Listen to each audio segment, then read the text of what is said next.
Hey there, music lovers. This is your host coming to you on another beautiful evening here on Melody of Memories. Tonight, I want to tell you a story about Queen that you might not have heard before. See, most people think of Freddie Mercury when they think of Queen, and rightfully so. But here's the thing. Queen was actually four completely different geniuses who somehow found each other and created magic. Tonight, we're going to explore how a graphic designer, an astrophysicist, a multi-instrumentalist, and a quiet mathematician came together to become one of the greatest bands in rock history. So pour yourself something warm, settle in, and let me take you back to 1970. Picture this. It's 1970, and there's this little band called Smile that's about to fall apart. The lead singer, Tim Staffel, just walked away saying the band couldn't develop any further. Brian May and Roger Taylor are sitting there wondering if they should just pack it in. Then along comes this guy named Farrokh Bulsara. You know him as Freddie Mercury. And he doesn't just want to join the band. He wants to completely reinvent it. Now, I've been in this business a long time, and I've seen a lot of musicians come and go. But what Freddie did next was something special. He told Brian and Roger they needed something bigger and more powerful. While other people were suggesting band names like Grand Dance or The Rich Kids, Freddie pushed for Queen. His reasoning? He said Queen was popular, dignified, sensational, and open to broad interpretation. Think about that for a second. This is 1970, and this young man is already thinking about branding, about multiple meanings, about how a name would look on a marquee. But here's where it gets really interesting. Freddie had studied graphic design at Ealing Art College, and he designed that iconic Queen crest himself. You know the one. It's got each member's zodiac sign worked into this beautiful royal coat of arms. 2 lions for John and Roger, a crab for Brian, scales for Freddie, and right in the center, a phoenix. That phoenix wasn't random, folks. It represented exactly what was happening. Smile was dying, and Queen was rising from those ashes. Freddie saw the big picture before anyone else did. Now let me tell you about one of the smartest business decisions I've ever heard in rock and roll.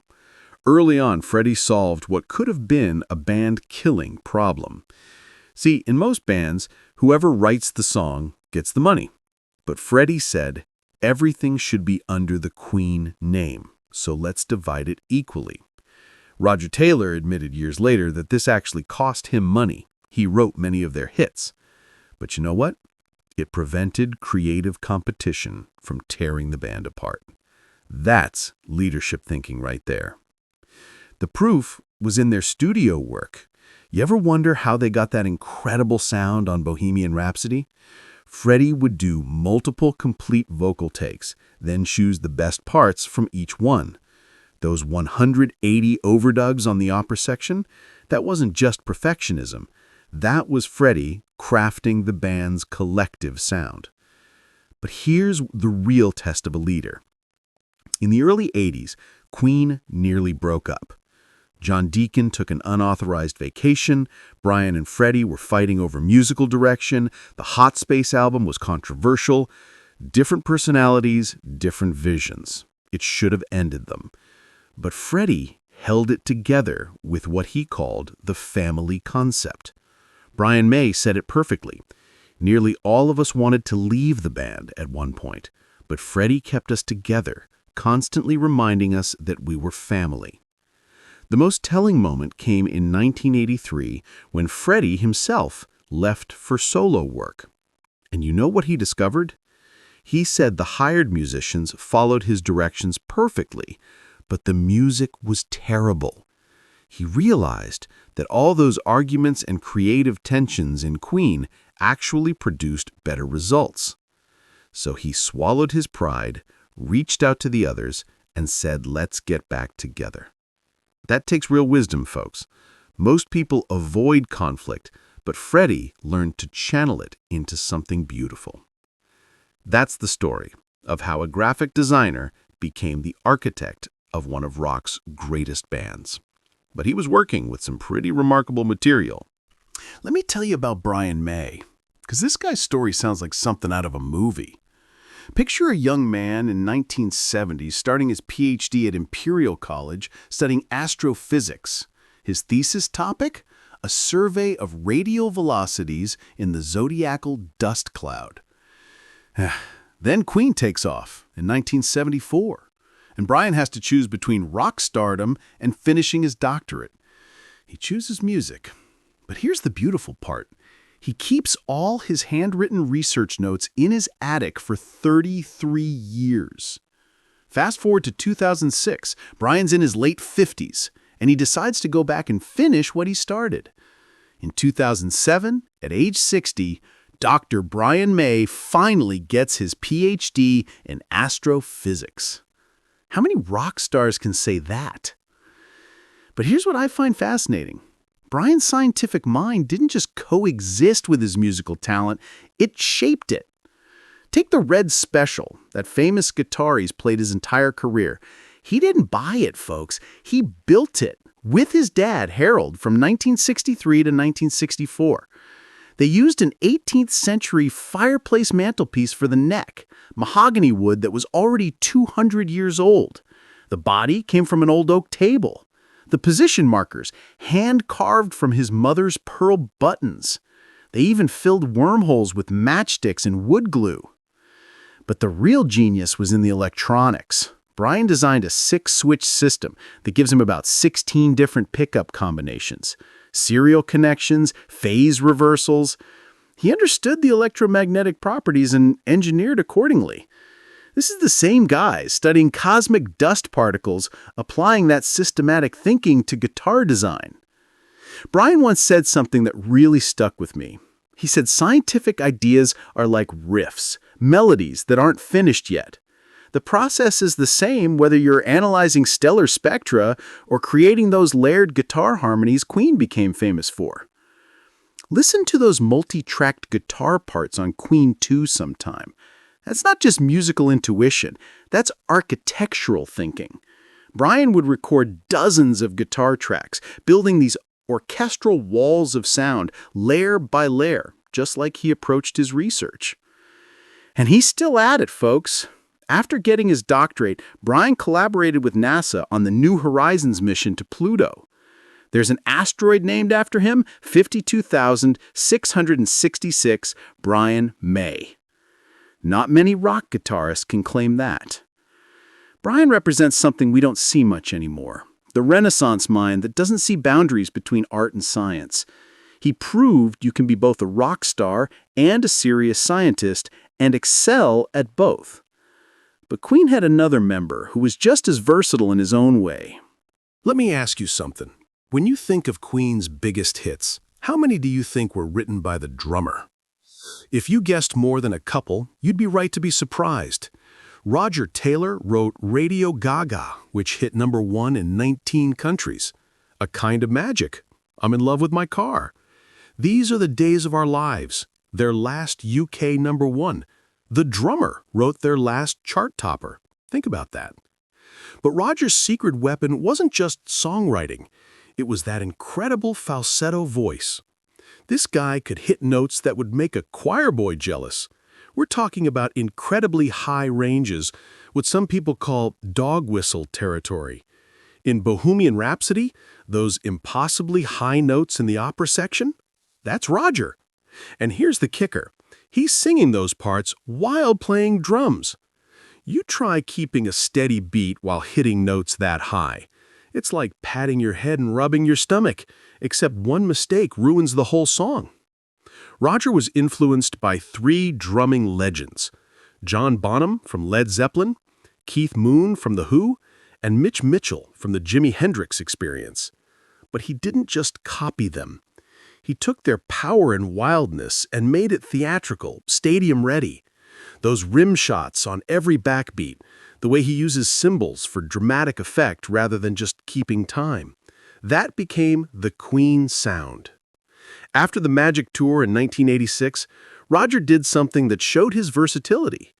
He formed a band called The Cross and switched from drums to rhythm guitar and lead vocals. 3 albums between 1987 and 1991.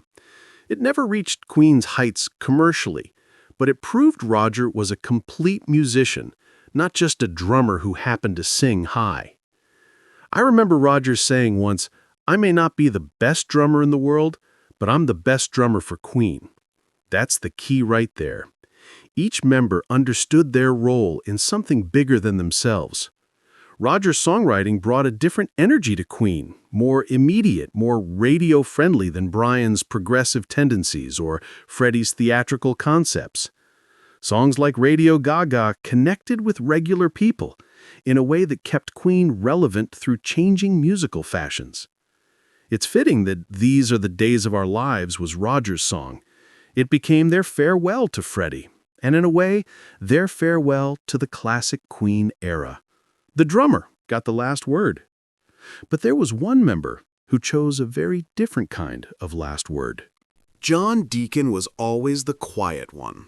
Youngest member, last to join, but he quickly became something Queen desperately needed, their business brain.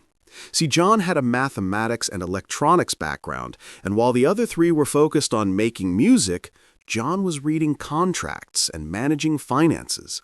He once said, "Since Queen managed itself, I was best suited for calculations.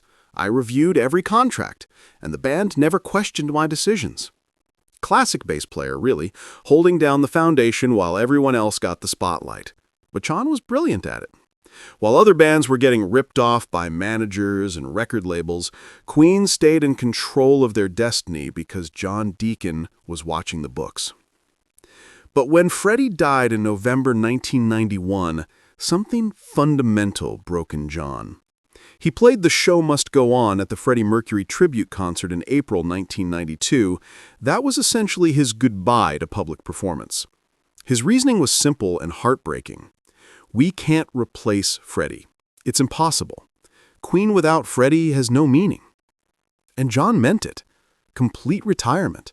He skipped the Rock and Roll Hall of Fame ceremony in 2001. No Queen plus Paul Rodgers, no Queen plus Adam Lambert. He keeps his voting rights for business decisions and collects his royalties, but no public appearances at all. Some people call it stubborn, but I think it's the purest form of loyalty I've ever seen in rock and roll. John genuinely believed Queen's story was complete when Freddie died. To him, anything after that would be, well, it wouldn't be Queen. There's something almost noble about someone who knows when the story is finished. John understood his role was to be the foundation, and when the structure changed that fundamentally, he stepped away. He's living quietly now, somewhere outside London. No interviews, no public statements. Sometimes the most powerful statement is silence. So there you have it, folks. 4 completely different geniuses who found each other at just the right moment in history. Freddie, the visionary, who could unify and inspire. Brian, the scientist-artist, who brought architectural thinking to rock music. Roger, the versatile dynamo, who could do it all. And John, the steady hand who kept them grounded. What made Queen special wasn't just individual talent.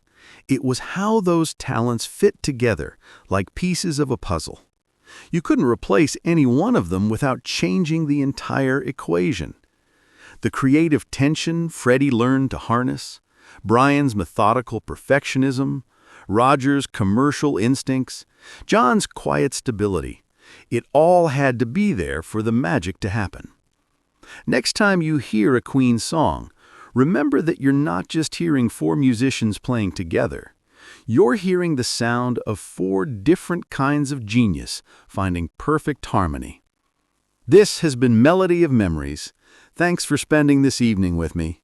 And remember, the music never really ends. It just waits for us to find it again. Keep those memories alive, folks. Until next time.